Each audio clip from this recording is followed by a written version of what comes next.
Muy buenas noches a todos los presentes. Muchísimas gracias por estar presente en este evento importante que estamos iniciando en Bolivia. Mi nombre es Olivia Requinta y soy directora de Sociedad Bastia de Bolivia y tengo el gusto de darles la bienvenida. Bueno, el objetivo de nuestro evento es estudiar y repasar los conceptos propuestos por autores clásicos de la libertad en las ciencias sociales. Mientras continúen las restricciones relacionadas al COVID, serán únicamente en línea nuestros eventos. Hoy estaremos analizando el legado de Friedrich Hayek para la libertad. Y en próximos encuentros analizaremos las ideas de grandes pensadores, tales como Frédéric Bastiat, Juan Bautista Alberdi, Adam Smith y Ludwig von Mises. Permítanme contarles acerca de la historia de la Sociedad Bastiat. Nace en el año 2004 y crece fuertemente en el año 2010, creada con un claro objetivo. Aquellos que trabajan en libertad deben saber cómo funciona la libertad.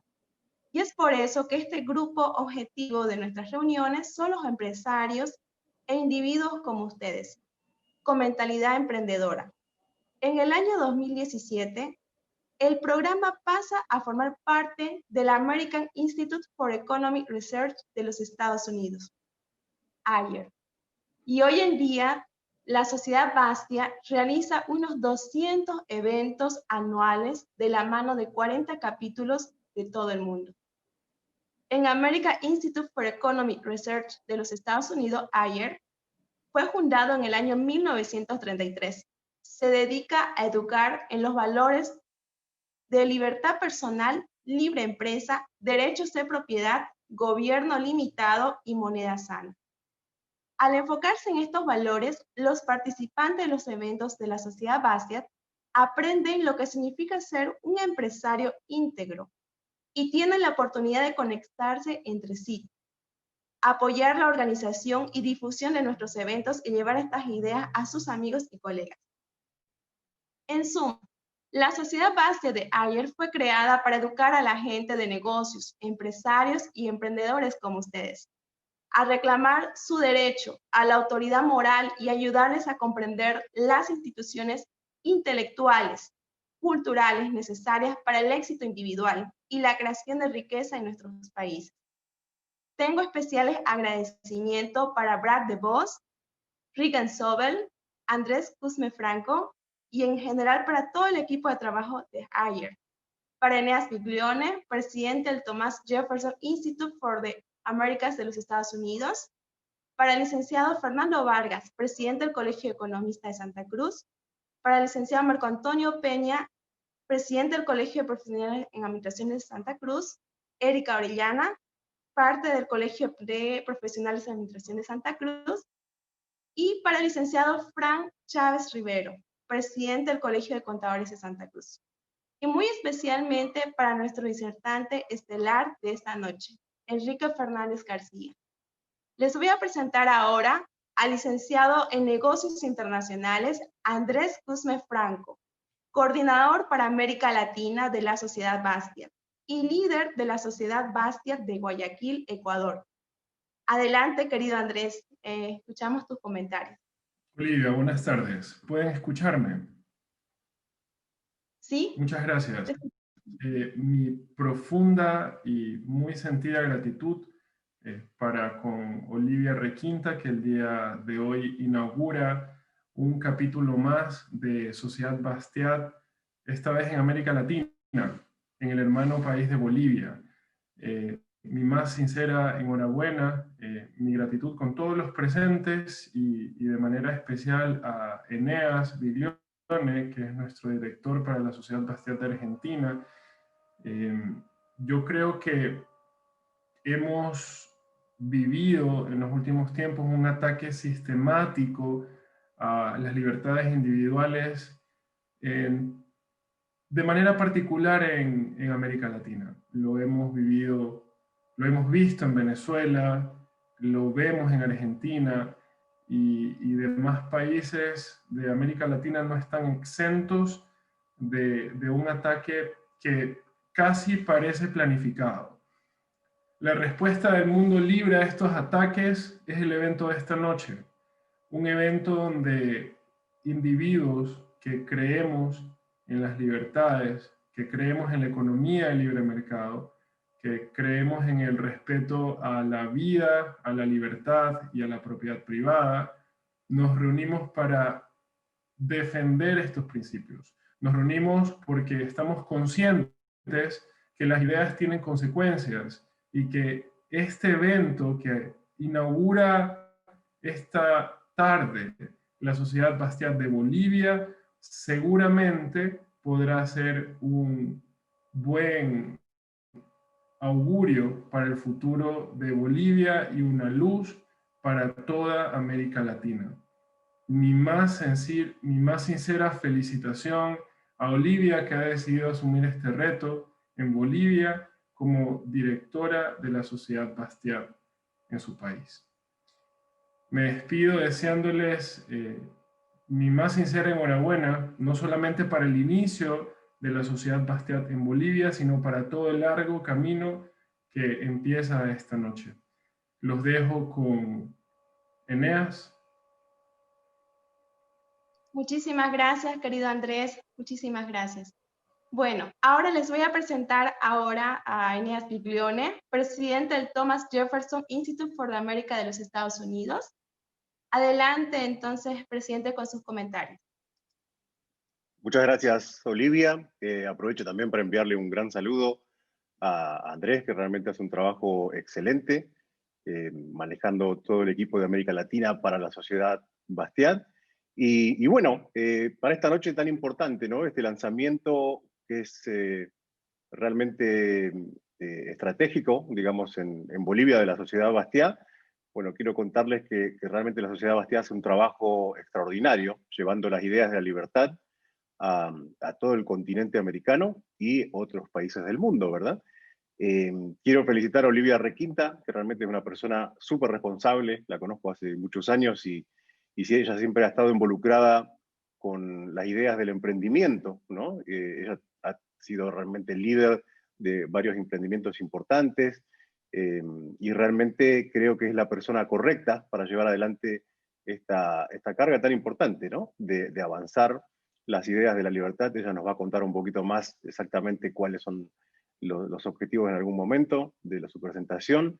Esta noche contamos con un disertante realmente estelar, Enrique Fernández García, a una persona a quien conozco hace muchos años, tiene todas las cualidades necesarias para hacer una presentación excelente. No solamente es un académico riguroso, sino además tiene experiencia como profesor universitario, como comunicador, ¿no? en su trabajo como periodista, en radio, en televisión, etcétera. Así que estoy convencido que la ponencia de esta noche acerca del Premio Nobel de Economía Friedrich Hayek realmente va a ser excelente.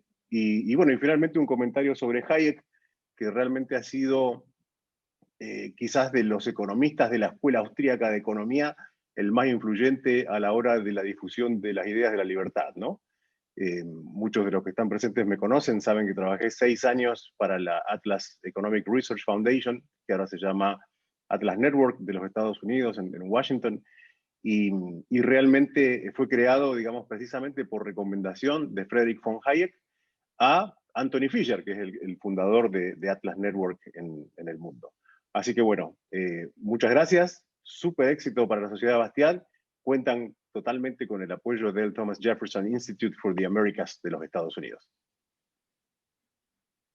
Muchísimas gracias, querido Eneas, por tus palabras. Les voy a presentar ahora al licenciado economista Fernando Vargas, presidente del Colegio de Economistas de Santa Cruz. Adelante, licenciado, escuchamos sus comentarios. Muchas gracias, Olivia. Gracias por la oportunidad de estar presente en este importante evento. Es evidentemente un motivo de mucho honor en esta oportunidad. Aprovecho antes de saludar a los representantes del equipo de trabajo de ayer, a los representantes de la Sociedad Bastiat, al presidente del Instituto Thomas Jefferson, a Eneas, que hace un ratito dio sus palabras, al presidente del Colegio de Administradores de Santa Cruz, Marco Antonio Peña, al presidente del Colegio de Contadores Públicos de Santa Cruz, al licenciado Fran Chávez, por supuesto a nuestro panelista estrella, ¿no es cierto?, a Enrique Fernández. Un placer de compartir esta charla que nos va a dar. Para el Colegio de Economistas es muy grato estar presente en la inauguración de este evento de lanzamiento de la Sociedad Bastiat. La defensa de las libertades de las personas, de las empresas, la propiedad privada, el valor del derecho adquirido por esfuerzo propio, creo que van en línea con la idea que nosotros profesamos, ¿no es cierto?, que es el bienestar general de la sociedad, considerando un sistema que permita un crecimiento sostenido con una base sólida y además que sea permanente. Estamos viviendo en una crisis inédita, tanto así que los organismos internacionales han corregido sus pronósticos 4, 5, y seguramente lo harán muchas veces más, porque no hay alguna referencia sobre lo que está pasando ahora mismo. Y pocas veces, podemos decirlo, se ha visto tanta destrucción de riqueza, de bienestar y tantos retrocesos en lo que son los avances sociales, ¿no es cierto?, los avances en los indicadores sociales. Pero por otro lado resulta que la crisis también es un despegue, es la antesala del despegue, es un sinónimo de ajuste, de reubicación de aquellos elementos que son improductivos en este momento en la economía y van hacia otro lugar donde van a encontrar mejores niveles de eficiencia, ¿verdad? Entonces es evidente que es una oportunidad, pero la complejidad del tema no radica solamente en el tiempo que nos va a llevar a salir de la crisis, sino de cuáles van a ser las mejores estrategias para salir de ella y cómo construir avances con una base sólida, que eviten el retroceso, eviten las rápidas involuciones, ¿verdad? Entonces, ¿qué mejor forma de hacerlo? Recordando los valores elementales como son la libertad personal, la libre empresa, los derechos de propiedad, el gobierno en modo de autoajuste, un gobierno con un tamaño adecuado, y otros principios que nos van a dar una base sólida para el nuevo despegue, que ciertamente es una realidad. Por lo menos todos los analistas coinciden que a partir del 2021 tenemos nosotros un despegue. Y el reto está entonces en ajustarnos a esa nueva realidad y lograr una disrupción que procure mejores días para los bolivianos, ¿no es cierto? Gracias, Olivia. Muy amable, muchas gracias, licenciado, por sus palabras. Bueno, ahora les voy a presentar a la licenciada administradora Erika Orellana del Colegio de Profesionales en Administración de Santa Cruz, CADECRUZ. Adelante, licenciada, escuchamos sus comentarios. Muchas gracias, querida Olivia. Un cordial saludo para el licenciado Andrés Cusmé, para el licenciado Frank Chávez, para el licenciado Fernando Vargas, para nuestro ponente, el doctor Enrique Fernández, y para todos los que nos acompañan esta noche. Para el Colegio de Profesionales en Administración de Santa Cruz es un honor formar parte del equipo de la Sociedad Bastiat de Bolivia. Una red global de profesionales comprometidos con el avance del libre comercio, la libertad individual y sobre todo la gobernanza responsable. Auguramos éxito a la Sociedad Bastiat de Bolivia y hacemos propicia la oportunidad para reiterar el permanente interés de colaboración en actividad que pudiéramos desarrollar en conjunto. Muchas gracias, buenas noches. Muchísimas gracias, licenciada Erika, por sus palabras. Bueno, ahora les voy a presentar al licenciado Fran Chávez Rivero, presidente del Colegio de Contadores de Santa Cruz. Adelante, licenciado, escuchamos sus comentarios. Muchas gracias, Olivia. Es un gusto conocerla a través de este medio. saludar a todos los ejecutivos de Bastia de Bolivia. De verdad es un honor para el Colegio de Contadores Públicos de Santa Cruz tener la participación de esta clase de evento muy importante. La palabra libertad agarra muchas cosas. Libertad para el trabajo, libertad para vivir bien, libertad para tener mejores días, libertad para hacer economía, como dijo el licenciado Fernando Vargas, dejar que el ser humano tenga la libertad de realizarse a través de lo que él quiera.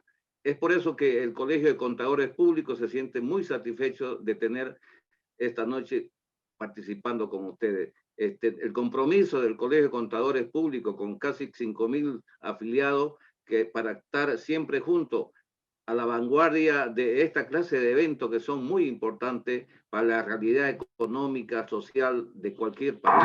Es por eso que quiero agradecer y estaré atento a cualquier citación o convocatoria que usted me haga, Olivia, a través del... Y agradecer también al licenciado, muy personal, licenciado Fernando Vargas, que hemos hecho una coordinación para estar participando esta noche de este gran evento. Muchas gracias y buen augurio para Bastia, Bolivia, en nuestro país. Muchísimas gracias por sus palabras, querido licenciado Frank.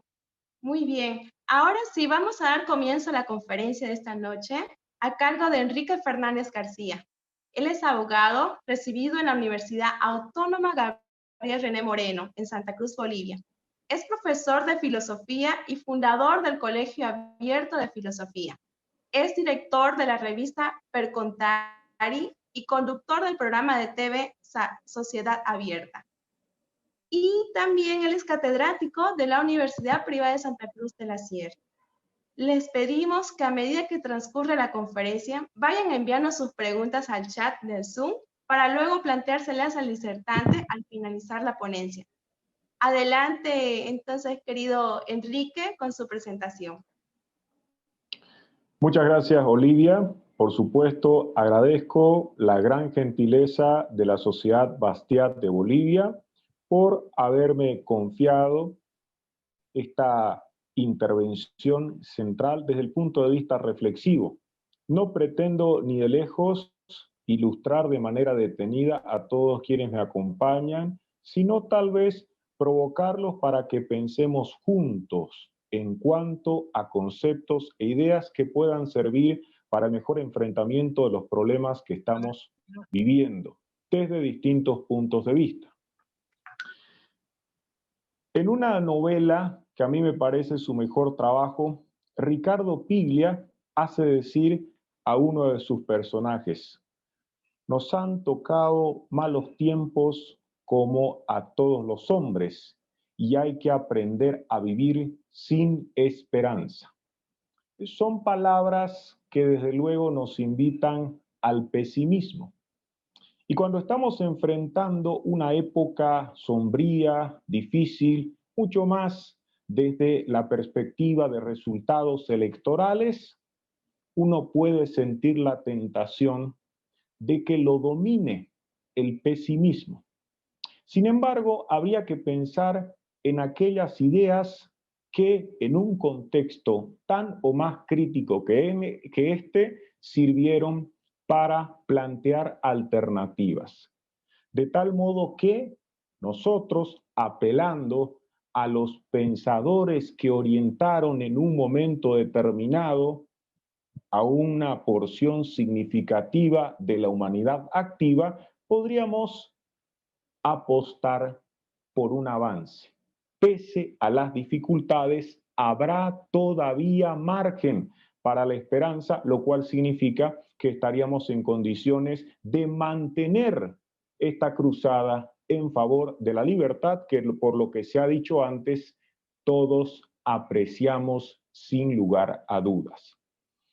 Lo que pretendo durante los siguientes minutos, insisto, a modo de provocación o invitación a una reflexión por parte de quienes me acompañan, es analizar algunos elementos de la carga que nosotros deberíamos reconocer como una deuda de gratitud a Friedrich August von Hayek. Su larga vida, como sabemos, Él nació en 1899, murió en 1992. Fue fértil, provechosa, productiva desde el punto de vista de la producción intelectual. En consecuencia, tenemos una obra amplia, diversa, variada. Además, contamos con diversos reconocimientos en donde se destaca el Nobel que recibió en 1974. Todo esto se traduce en numerosos comentarios, elogios, pero también refutaciones y críticas que han sido despertados por su obra. Con certeza se ha dicho mucho en torno a Hayek. ¿Qué se podría consecuentemente añadir? No tengo el gran propósito de ser plenamente original, pero me interesaba cuando Eneas gentilmente me habló al respecto, realizar algún tipo de contribución más o menos distinta de la que se suele llevar a cabo cuando alguien toma la palabra con el objetivo de reflexionar en torno a un gran pensador como fue Hayek.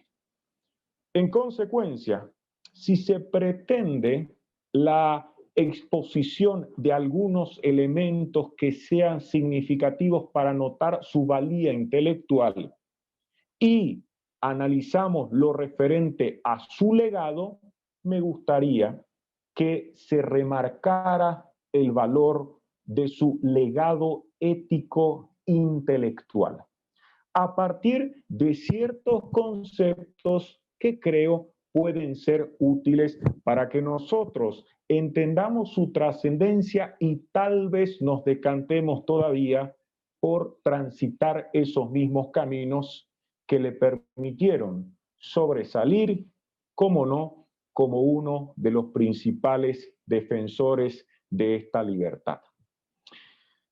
En 1974 aparece la autobiografía intelectual de Karl Raimund Popper, cuyos lazos con Hayek son harto conocidos. El título es Búsqueda sin término. Aclaro, en mis intervenciones, conferencias, como agradan tanto los libros, yo suelo hacer recomendaciones, ya que forma parte de la gentileza que se podría apreciar. Ese libro de Popper me importa porque tiene que ver con un concepto que conviene subrayar en cuanto al legado que nos está dejando el gran economista, pensador, filósofo que fue Hayek. Resulta que en uno de los acápites, Popper recuerda el momento exacto en el cual se produjo su desencanto de las ideas marxistas. Él cuenta un incidente, estaba a punto de cumplir 17 años, hubo una movilización muy violenta con muertos de por medio. Eran protagonistas quienes defendían planteamientos socialistas, hasta comunistas. Y Popper estaba en ese momento coincidiendo con tales posiciones ideológicas. Sin embargo, ese acto de violencia que podría generar dicha para quienes estaban convencidos de que la violencia, la lucha de clases, el enfrentamiento servía con el fin revolucionario, lo hizo pensar con tal intensidad que abandona esa línea y poco tiempo después, ya contando 17 años, lo dice él, se convierte en un joven antimarxista. ¿Por qué remarco esto? Ocurre que en el caso de Hayek nos toparemos con un individuo que no únicamente sobresaldrá al momento de cuestionar, era un gran criticador, para decirlo así, desde la perspectiva de las ideas, sino que también su capacidad intelectual se puede valorar de modo positivo por haber puesto en práctica el principio moderno de autocrítica. En este sentido, si uno procurase resaltar alguna cualidad de Hayek y que nos sirva para marcar su concepción ético-intelectual, tendríamos que reconocer esa autocrítica, que infortunadamente no es el común denominador en los círculos intelectuales o en grupúsculos partidarios de diversa naturaleza.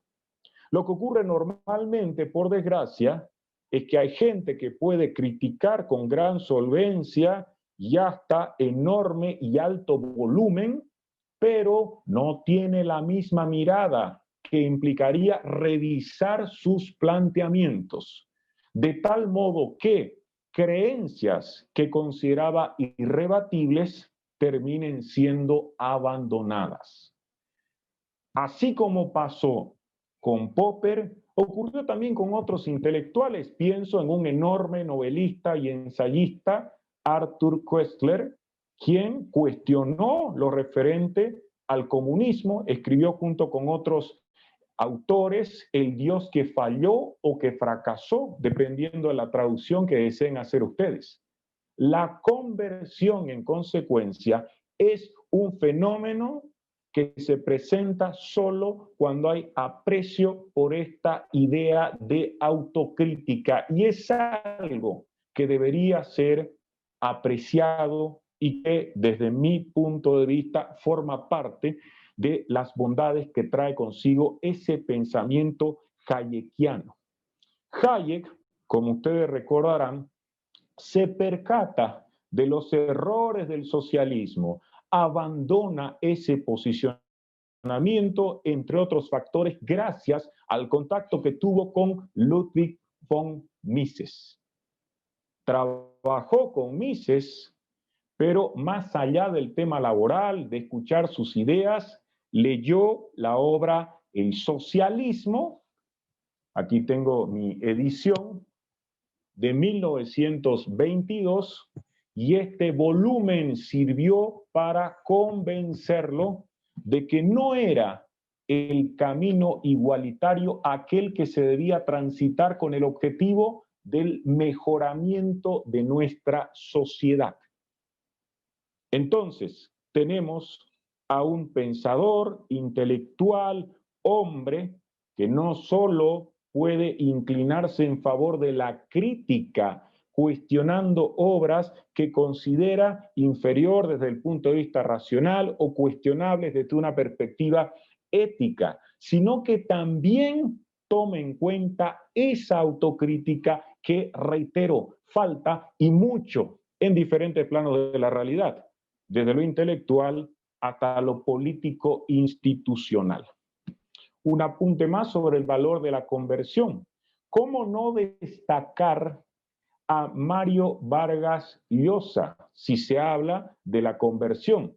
Mario Vargas Llosa, de izquierda, partidario del socialismo soviético, después se quedó solo con el castrismo, abandona el castrismo, el famoso caso Padilla, y recién en 1978 ya manifestará por escrito de que el socialismo no es el camino para resolver las grandes situaciones problemáticas que afectan a la humanidad en su conjunto. Ya en la década de los 80, merced a varias lecturas, adoptará el planteamiento que considera más adecuado, vale decir, se inclinará en favor de la doctrina liberal. Una obra que es ineludible para conocer todo ese tránsito de Vargas Llosa desde el punto de vista de la influencia de las ideas es, desde luego, La llamada de la tribu, en donde menciona, entre otros autores, a Hayek. La crítica, en consecuencia, nos sirve más aún la autocrítica. Falta, hoy se hacía referencia hace un momento a los instantes de incertidumbre que se viven, a que la crisis puede ser también entendida como una oportunidad, como la necesidad de reasignar recursos, ver dónde son más eficientes, sin duda, pero también sirve con el objetivo de que nosotros remiremos qué ha ocurrido, pensemos en qué hemos fallado, y eso exigirá que pensemos hasta cierto punto conforme a aquella línea que nos marca y nos sirve aún y que tiene como exponente, en este caso, a Hayek. Además, correspondería que se destaque, conforme a este criterio del legado ético intelectual, una mirada de Hayek que se concentra en el pasado. A mí me agrada mucho Borges y él tiene un cuento, el primero, relacionado con la literatura fantástica que aparece en la revista Sur en 1939. El título es Pierre Menard, autor del Quijote. ¿Y qué es lo que escribe ahí Borges? Dice, Cervantes manifiesta que la historia es la madre de la verdad. ¿Por qué importa esta idea? Hablando de Hayek. Porque a Hayek le interesaba la historia. Le importaba un tipo de interpretación que obstaculizaba el aprecio que pudiera sentir un ciudadano en favor del capitalismo o, planteándolo de otra manera, del liberalismo. Resulta que en esa época, y podríamos decir también hoy, había una marcada impopularidad de la economía de mercado. El capitalismo, liberalismo, no era bien visto. Hayek reflexiona al respecto y encuentra algunos argumentos que podrían servir con el objetivo de dilucidar o aclarar por qué el capitalismo tenía tan mala fama. Y una cuestión a tratar en su caso era lo referente al pasado. ¿Por qué el pasado interesaba? ¿Por qué? Hablamos de historia. Sí, pero como señalaba Borges en ese cuento, recordando a Cervantes, la historia es la madre de la verdad para mucha gente. Así que encontraba en ese caso un liberal un pasado que nos daba a conocer un panorama completamente sombrío, demoníaco. La revolución industrial había servido para explotar a los trabajadores, se burlaba de la manera más infame de sus penurias, explotaba, casi esclavizaba a niños, mujeres y el nivel de vida de esos trabajadores que formaban parte de esta experiencia de la industrialización no era ni de lejos deseable. Eso se contaba. No únicamente conforme a lo que explotaban historiadores, sino también novelistas. ¿Quién no recuerda las obras de Charles Dickens, Oliver Twist, pongamos por caso, o Tiempos difíciles, que tanto impactó en Karl Marx? Lo que se estaba describiendo, si bien explotando habilidades de ficción, era una realidad que conducía al ciudadano promedio a criticar el capitalismo. ¿Qué hace Hayek? Hombre pendiente del pasado. ¿Y qué nos sirve a nosotros? Revisar el pasado con una mirada crítica para determinar hasta qué punto concuerda con la realidad entonces vigente o se distancia. Convoca a historiadores, entre ellos el gran T.S. Ashton, que es uno de los principales historiadores de la Revolución Industrial, y en 1954 edita un libro, El capitalismo y los historiadores. En el capítulo de Ashton, por cierto, se concentra la mirada en el análisis del nivel de vida de los trabajadores en Inglaterra entre 1790 y 1830. ¿Qué tenemos resumiéndolo como resultado de tal indagación? Que lo dicho por varios historiadores en contra del capitalismo no era sino parte de una tergiversación de los hechos. Se habían distanciado.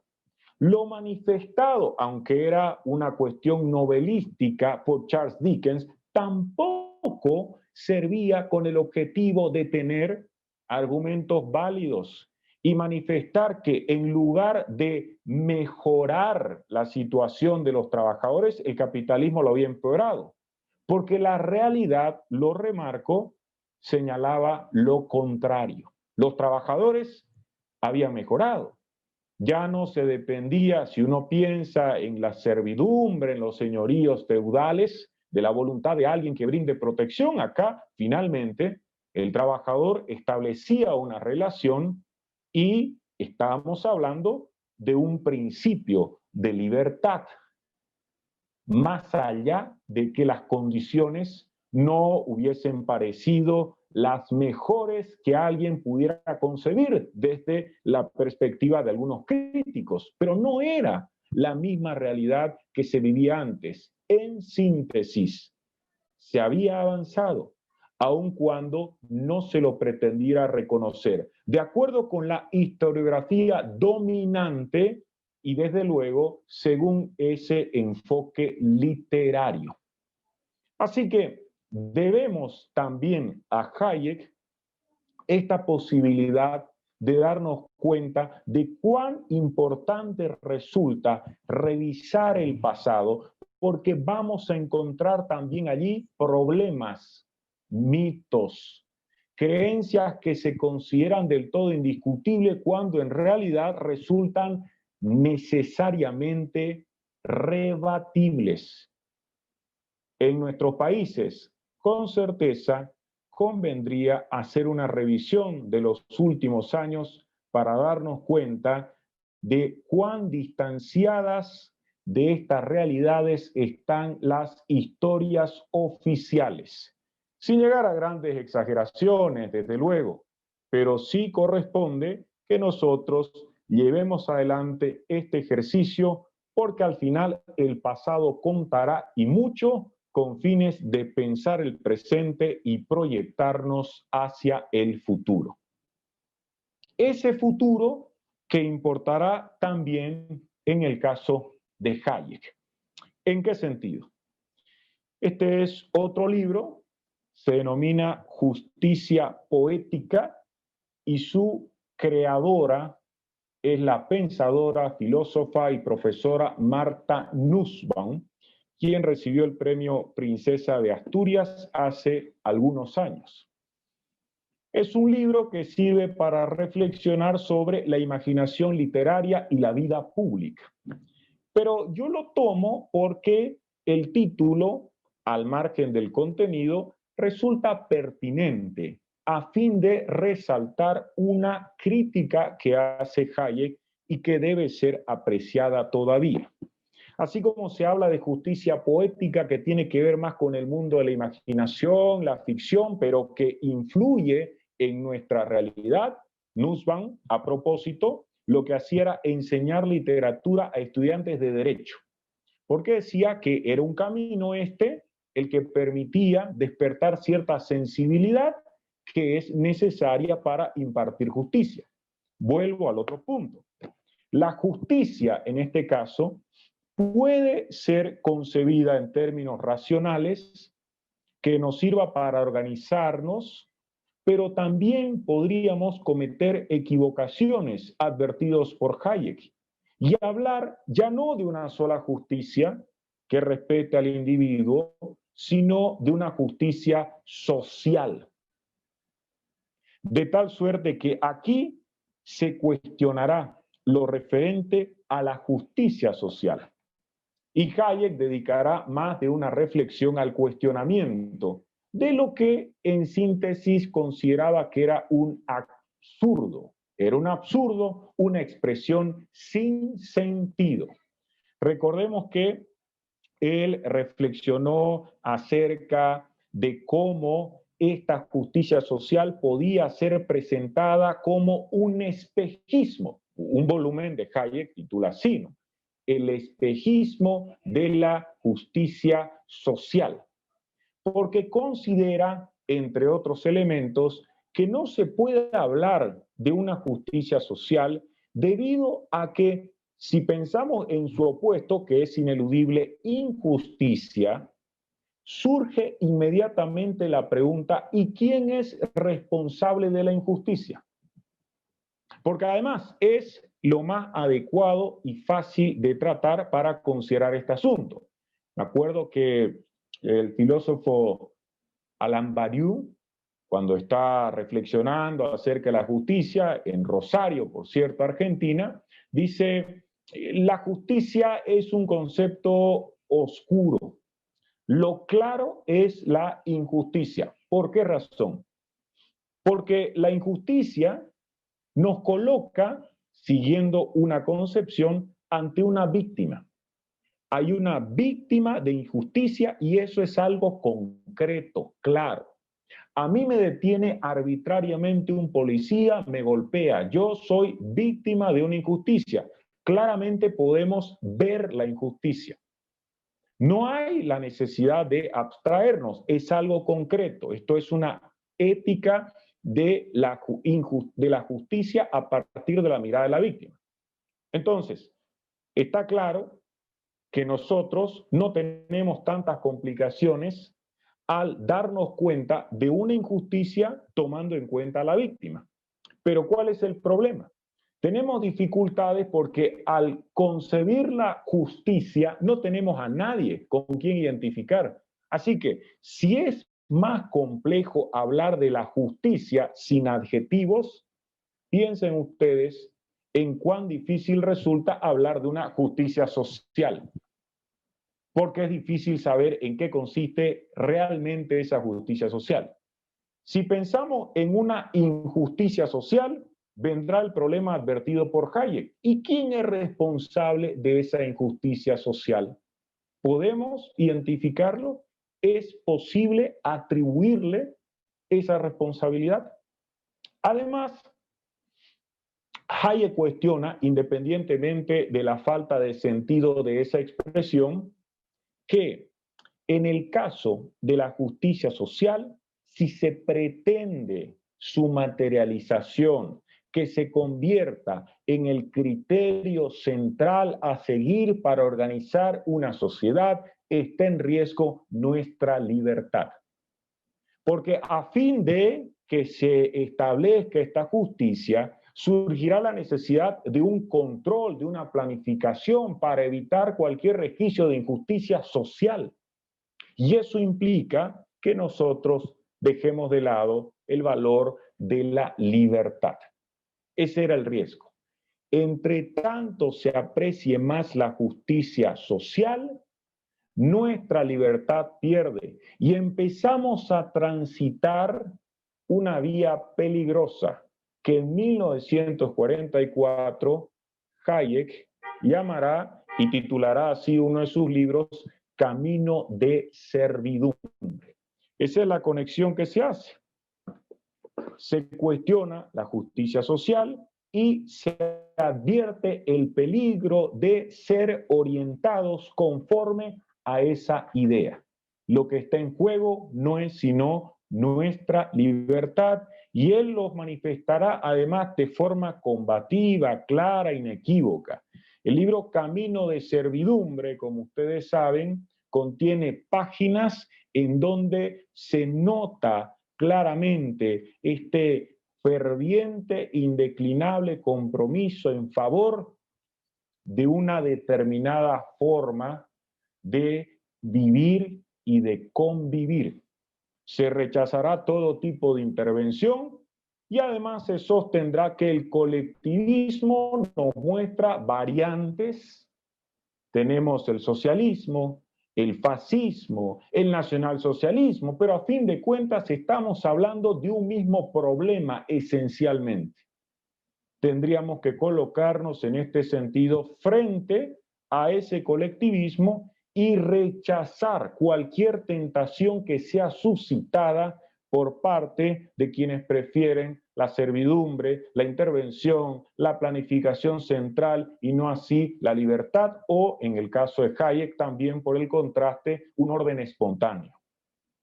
En esta obra, por lo tanto, se lanzan esas advertencias desde otra perspectiva, se piensa en lo que vendrá.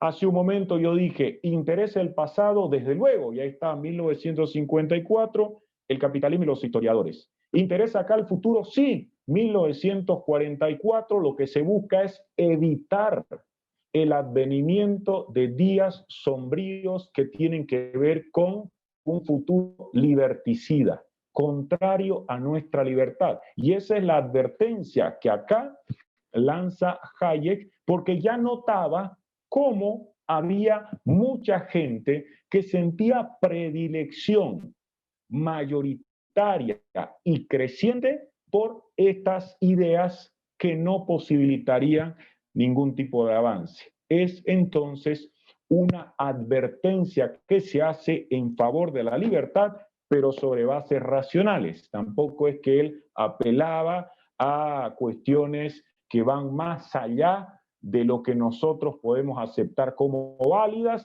para profetizar lo que ocurriría. Simplemente estaba tomando en cuenta qué había ocurrido con determinados regímenes para destacar que esa vía o trayecto nos conduciría hacia la servidumbre, aun cuando hubiese gente que hablaba a voz en cuello en favor de ese tipo de justicia que sería social. Hay un par de cuestiones más que me interesaría resaltar en esta oportunidad. En 1440 aparece un notable libro de Nicolás de Cusa. El título es La docta ignorancia. Acá no solo cabe la reflexión filosófico-política, sino se inserta lo referente a la teología, visto que ahí hay algunos amigos de la libertad que conocen muy bien de estos temas, como don Alberto Mansuetti. Esta obra, La docta ignorancia, a nosotros nos permite destacar el valor de tomar conciencia de nuestras limitaciones. Pensemos en lo que ocurrió con Sócrates, que es un pasaje del pensamiento harto conocido. Sócrates termina dando la razón a un oráculo de que era el más sabio que había en ese momento, porque señala que él, a diferencia de sus semejantes, era consciente de su ignorancia. Yo solo sé que no sé nada. Esto tiene que ver, estimables amigos, con el hecho de reconocer nuestras limitaciones y, en pocas palabras, con ser humildes desde una perspectiva intelectual. Al principio destaqué que Hayek podía ser asociado con el concepto de autocrítica. También tendríamos que destacar desde ese enfoque la humildad intelectual. ¿En qué sentido? En reconocer que nuestro conocimiento es limitado. La escuela austríaca tiene que ver igualmente con esa línea. Hay filósofos como, una vez más, Popper, que han resaltado la finitud de nuestro conocimiento. Popper además dice que nosotros deberíamos tomar conciencia de la finitud de nuestro conocimiento y de la infinitud de nuestra ignorancia. De manera que en este caso, si hay una crítica que nos sirve y que Popper formulará al igual que Hayek, tiene que ver con esa necesidad de establecer ese límite de nuestro conocimiento.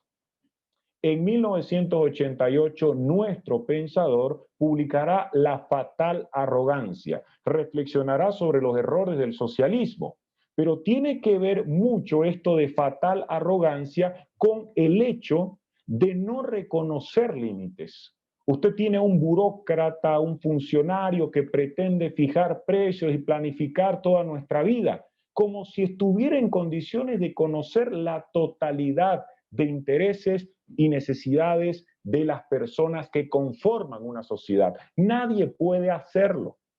Tenemos limitaciones que son invencibles en cuanto a los conocimientos que podemos adquirir. En consecuencia, es un despropósito y además perjudicial pretender que alguien pueda contar con esos conocimientos planificando nuestra vida, dejando de lado una coordinación libre, voluntaria, que es lo más eficaz que ha sucedido hasta hoy en este mundo.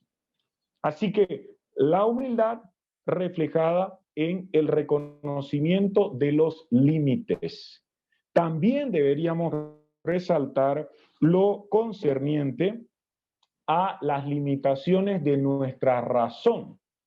Como es sabido, en el caso de Hayek, se criticaba un tipo de racionalismo, el racionalismo constructivista.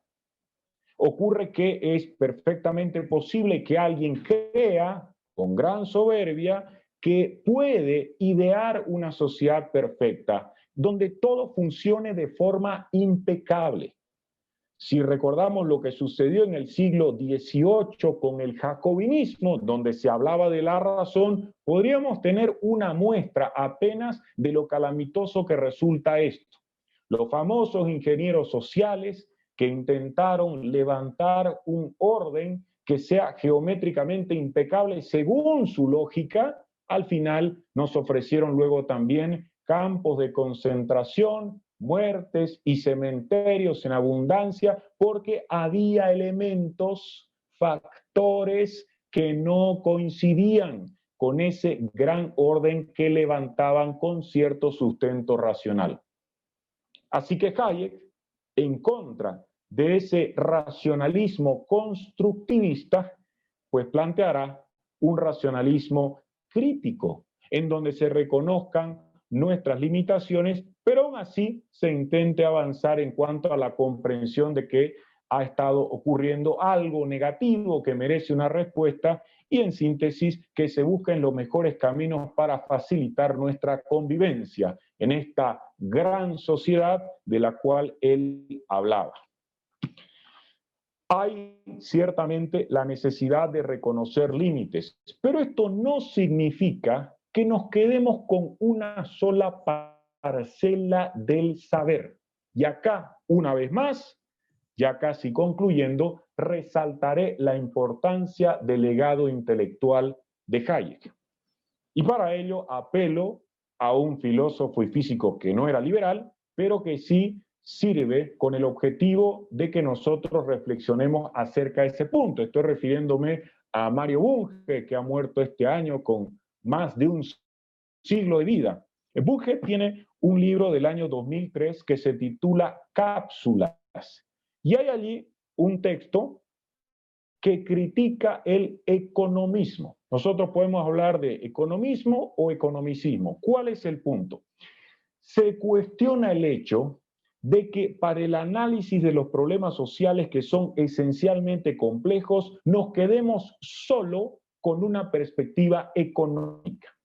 Hay un reduccionismo según el cual todo podría ser resuelto desde el punto de vista económico. Nadie discute ni de lejos que la perspectiva económica sea importante, pero convengamos en que no todo gira en torno a la economía.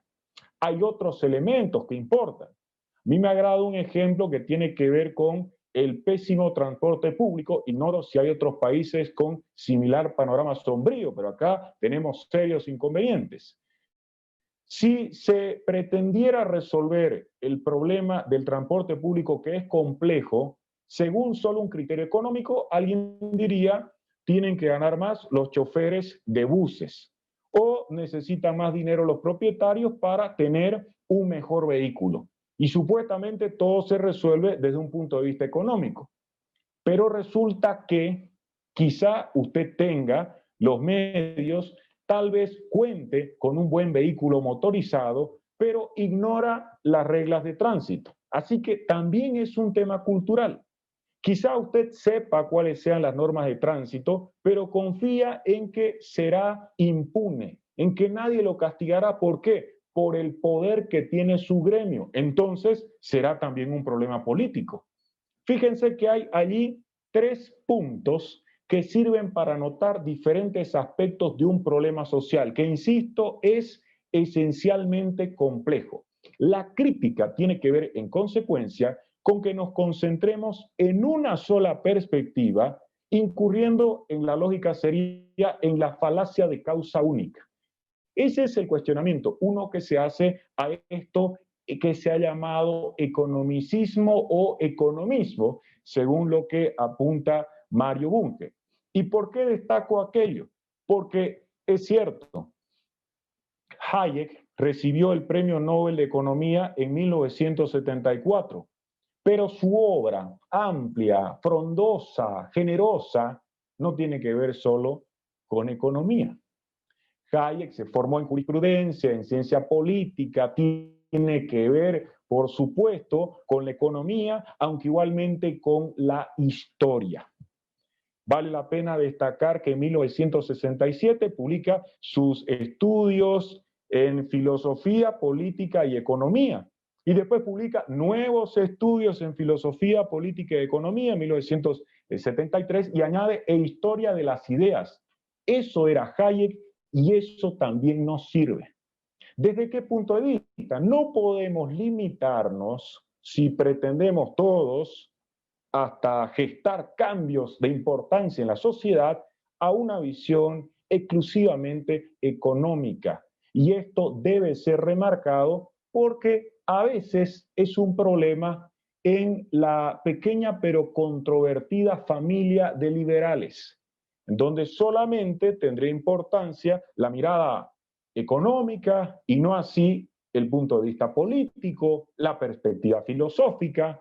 Debemos tomar en cuenta como parte de aquel legado brillante y provechoso de Hayek esta necesidad de realizar una reflexión multidisciplinaria, porque solo así, reconociendo nuestra limitación y humildad, podremos quizá contribuir a la solución de problemas que nos aquejan hoy y que lamentablemente, por lo visto, seguirán teniendo vigencia si es que no reivindicamos planteamientos que fueron bien pensados, pero lamentablemente no tanto conocidos. Eso es, en resumen, lo que creo que puede ser remarcado cuando pensamos en parte de un amplio legado que nos ha dejado Friedrich August von Hayek. Muchas gracias. Muchísimas gracias, querido Enrique, por la exponencia, realmente muy interesante. Y tenemos aquí algunas preguntas que ya nos han realizado en el chat.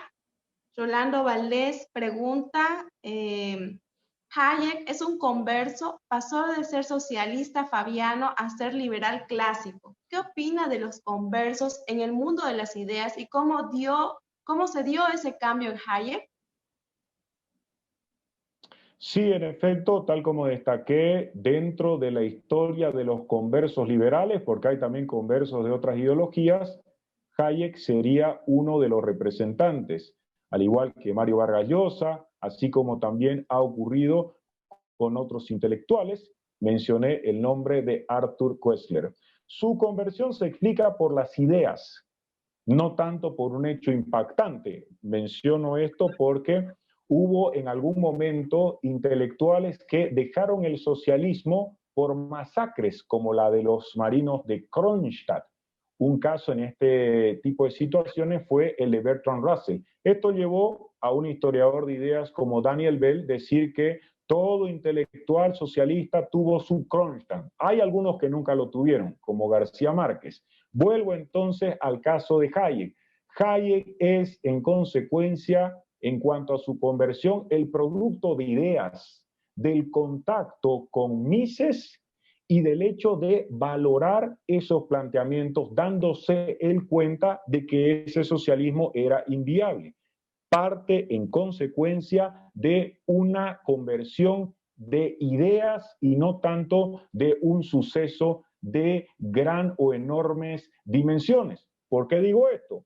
Porque cuando cae el muro de Berlín, también hubo personas que supuestamente manifestaban que abandonaban esa ideología porque ya habían visto que el experimento fracasaba. Acá no. Acá ni siquiera el experimento se manifestaba alguien en contra de un fracaso inminente. Después será fortalecido con la Segunda Guerra Mundial, pero él ya lo había dejado. Básicamente por ideas y por la enorme influencia que tuvo Mises. Por cierto, en el caso de Mises, hubo una buena relación de amistad, de trabajo, y ellos en 1927 tuvieron un instituto que se ocupaba de realizar análisis del ciclo económico en Austria. Esa es, en resumen, la historia de su conversión. No es la única, y yo creo que en algunos casos hay conversiones más creíbles que otras. Acá creo que sí es algo digno de fe. Muy bien. Tenemos otra pregunta más. ¿Qué paralelismo podemos hacer entre Camino de Servidumbre y el mundo de hoy? En cuanto al contexto, hay grandes diferencias. No estamos en medio de una guerra mundial. Es cierto, hay gente que todavía aprecia planteamientos que han evidenciado su fracaso. Eso no ocurría en ese momento. 1944, que nos muestra que la Unión Soviética tenía que ver con intereses con donde concordaba con los aliados. Entonces, si en ese caso estamos hablando de que había una buena opinión en determinados círculos intelectuales del socialismo en favor de quienes el muro de Berlín, que aún no habíamos notado gravísimos problemas en relación con otros inconvenientes, que se desconocía lo referente a los gulags, a los campos de concentración. El problema hoy yo creo que es mucho más grave en cuanto a que haya gente que pese a la abundancia de información acerca de lo inviable que resulta el socialismo, todavía confía en que tenga éxito. En 1944 no había esa información, ni siquiera los campos de concentración. El famoso libro Archipiélago Gulag de Solzhenitsyn es de 1973. Desde 1950 empiezan a revelarse que sucedían cosas allá, pero no se daba esto. El gran problema, insisto, es que hoy, como para que nos escandalicemos, hay enormes facilidades, internet, libros, videos y demás, y resulta que aún así hay personas que creen que ese es el camino que debemos transitar para resolver estos problemas. Muy cierto. Bueno, ahora otra pregunta nos hacen, ¿cuál de los dos es su favorito, Mises o Hayek? ¿Y por qué? Es difícil responder cuál es mi favorito. Hace poco hicimos un conversatorio sobre la acción humana y por supuesto que uno resulta cautivado cuando lee socialismo o hasta liberalismo de von Mises. Pero yo creo que particularmente me inclinaría por Hayek, tomando en cuenta que una de mis primeras obras que leí, como es razonable, fue Camino de Servidumbre. Entonces, Camino de Servidumbre lleva ese elemento adicional de afecto. Yo siento gran aprecio por Hayek porque ese libro me permitió consolidar una posición que ya me había marcado en el liberalismo, otro libro que casi nadie recuerda y que pocos han leído, que es El postliberalismo de Mariano Grondona. A mí el postliberalismo de Grondona me hizo darme cuenta de que yo era liberal. Ese libro, que hoy con seguridad nadie debe tener en su biblioteca, pero ese libro, ahora yo siento aprecio por ese libro, al igual que siento aprecio por Camino de Servidumbre de Hayek. Si tuviera que elegir en resumen, me quedaría por esa razón, por ese motivo hasta sentimental con Hayek, aunque recordando el valor de Mises. Perfecto. Bueno, otra pregunta. En términos de Hayek, ¿cuál es la fatal arrogancia de una dictadura como la de Venezuela?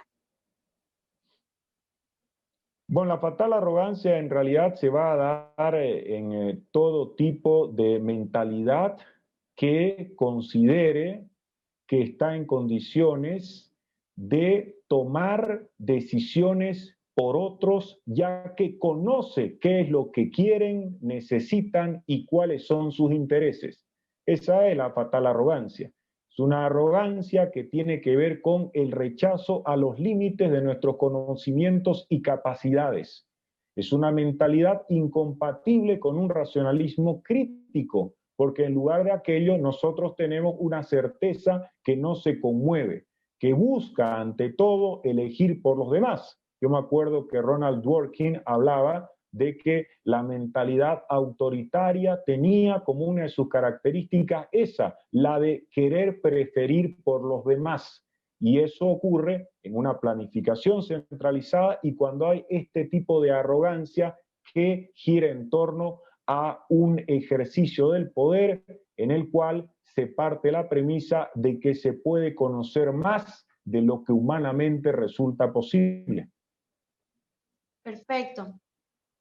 Otra pregunta me realizan internamente. Hayek, que era judío, se salvó del nazismo mudándose a los Estados Unidos, donde desarrolló su carrera. ¿Escribió algo sobre el nazismo? Bueno, en realidad el ataque que asocia el socialismo, el fascismo y el nacionalsocialismo está en Camino de Servidumbre, que es el primer volumen estrictamente político y de gran compromiso. Cuando critica ese camino que nos lleva a la servidumbre, lo hace tomando en cuenta las experiencias que ya se habían dado en Alemania, en Italia. ¿Qué es lo que él hace? Dice, estos países siguieron este camino, voy a resumirlo de esa manera, y terminaron liquidando nuestra libertad. Lo que yo advierto es que si ustedes, estimados ingleses, continúan sintiendo predilección por estas ideas, vamos a llegar a la misma meta. ¿Y qué hace, por ejemplo? Dice, recuerdo que cuando analiza el tema del nacionalsocialismo, porque se me está preguntando sobre eso, y las universidades alemanas, él recuerda que los primeros académicos que se sumaron a este régimen nazi fueron aquellos que trabajaban en el mundo de las ciencias exactas. No es que todos los físicos y químicos van a sentir mayor impulso por un régimen totalitario, pero la reflexión de Hayek permite sostener que hay mayores probabilidades de que si usted guste de las humanidades, de la literatura, de la filosofía, de la historia, dude un poco más, que si no siente ningún aprecio por aquello. Y es más, Hayek en esa parte recuerda a Hobbes, porque Hobbes decía que había que tener mucho cuidado con este aprecio por las humanidades, porque era peligroso. Y Hayek dice, claro, a Hobbes le parecía peligroso porque Hobbes era partidario de un régimen en donde la libertad no valía. Y resalta ese fenómeno en las universidades alemanas cuando se produjo el crecimiento y el respaldo que se brindó al Tercer Reich. Así que esa era una situación que a él le parecía preocupante y que lanzaba para decirle a sus conciudadanos, hay que tener cuidado porque este camino que nos llevó al nacionalsocialismo terrible es un camino que podría ser igualmente transitado por nosotros. Muy bien. Ahora la penúltima pregunta que me llega es, comparando la escuela austriaca y la escuela de Chicago, ¿cuál es de su preferencia y por qué? En el caso de mis preferencias, lo que pasa es que yo destaco algunos elementos de Milton Friedman, me agrada mucho más desde el punto de vista del compromiso intelectual. Ahora, podría quedarme, si se trata de elegir, porque están lanzándose interrogantes de esa naturaleza, quizá con la escuela austriaca, a partir del hecho de la valoración del individuo y de su apuesta por una metodología distinta. Lo que pasa es que en el mundo de la epistemología nosotros tenemos la posibilidad de seguir el camino del positivismo o podríamos inclinarnos por seguir un camino de las ciencias del espíritu, como fue planteado en su momento. Pero aparece esta tercera vía del individualismo metodológico. Yo creo que puede ser algo digno de ser reivindicado con alguna reserva. Así que por ese tipo de motivación, hasta cierto punto, no es que desprecie a la escuela de Chicago, quizá reconocería, ¿no?, esa importancia en cuanto al legado que podría resultar provechoso para entender algunas ideas que uno ha llegado a concebir. Perfecto. Me preguntan, ¿podría comentar un poco la diferencia entre cosmos y taxis que Hayek establece en su obra Derecho, Legislación y Libertad? Ya, a mí lo que me interesa en cuanto a la idea que tiene Hayek, voy a partirlo así, de cómo la sociedad se construye y por qué habría elementos que en principio resultan útiles para llevar adelante un proyecto de vida en común, pero que luego no deben ser considerados válidos, es este planteamiento que se formula también allí, en el caso de Hayek, que hablará de una sociedad tribal y de una sociedad grande, de una gran sociedad y de una sociedad civilizada. ¿En qué sentido? Se cuestiona, y en más de una ocasión se manifestó al respecto Hayek, que el capitalismo merecería críticas por ser contrario al altruismo. Entonces, él decía, a ver, pensemos de manera general y analicemos qué pasaba en relación con las sociedades tribales. En las sociedades tribales, el intercambio pues tiene que ver con un orden, por eso es que lo planteo de esa forma. En las sociedades tribales, el intercambio era entre conocidos. Yo estoy en una comunidad pequeña, yo conozco a la gente y yo podría en ese contexto ser solidario y altruista. El altruismo entonces tiene que ver con este conocimiento del otro con el cual intercambiamos algo.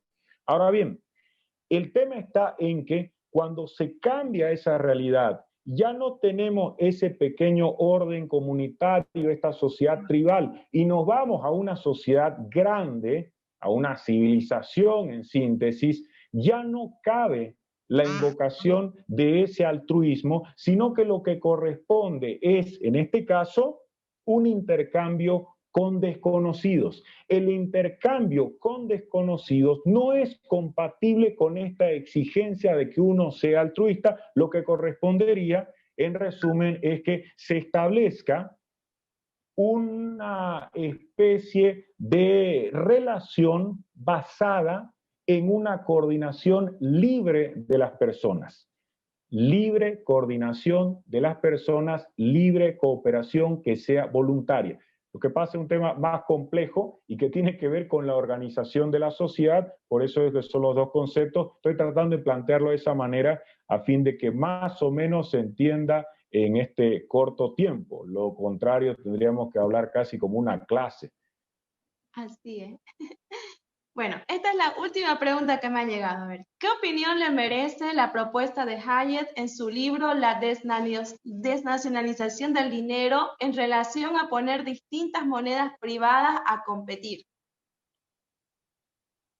Yo pienso que ya está concretándose paulatinamente esta idea con lo referente a las monedas electrónicas, virtuales, como el fenómeno que se ha dado con el Bitcoin. Hay gente que siente gran desconfianza frente a esto. Hay quienes aseguran que no cambiará de manera significativa. Me parece, sin embargo, que no deberíamos dar por cerrada la posibilidad de algún cambio, incluso en el tema de la moneda. No se nació con una moneda. Sí se ha tenido el sistema de intercambio, sí hubo incluso mercado antes. Si vamos a entender que hay un intercambio y que eso forma parte del mercado, sí hemos tenido a lo largo de las diferentes épocas.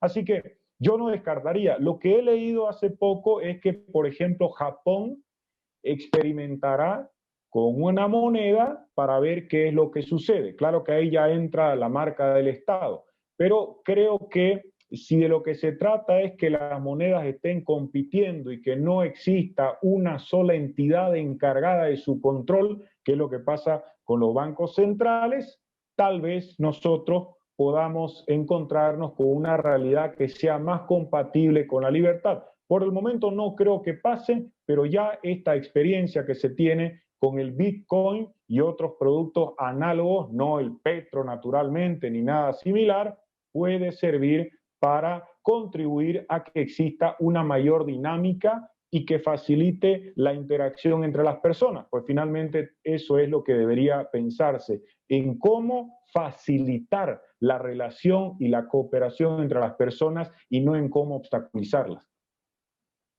Perfecto. Bueno, reitero mis agradecimientos a Brad DeVos, Regan Sobel, Andrés Cusme Franco y en general para todo el equipo de trabajo de Ayer, para el licenciado Fernando Vargas, presidente del Colegio Economista de Santa Cruz, el licenciado Marco Antonio Peña, licenciada Erika Orellana del Colegio Cade Cruz, el licenciado Frank Chávez, presidente del Colegio de Contadores de Santa Cruz, y para nuestro gran disertante de esta noche, Enrique Fernández García, muchísimas gracias por esta linda exposición, por darnos todos estos conocimientos, ¿no? Y compartir sobre todo. Y especial agradecimiento al equipo del Thomas Jefferson Institute for the Americas, su presidente Neas Biglione, a la licenciada Betty Lobos, al profesor Santos Mercado y Conrado Andreu. Y bueno, muy pronto van a recibir la invitación para nuestros próximos eventos que vamos a realizar, y muchísimas gracias y feliz noche a todos. Muchísimas gracias. Bueno, muchas gracias. Gracias. Muchas gracias. Hasta luego. Hasta luego. Gracias.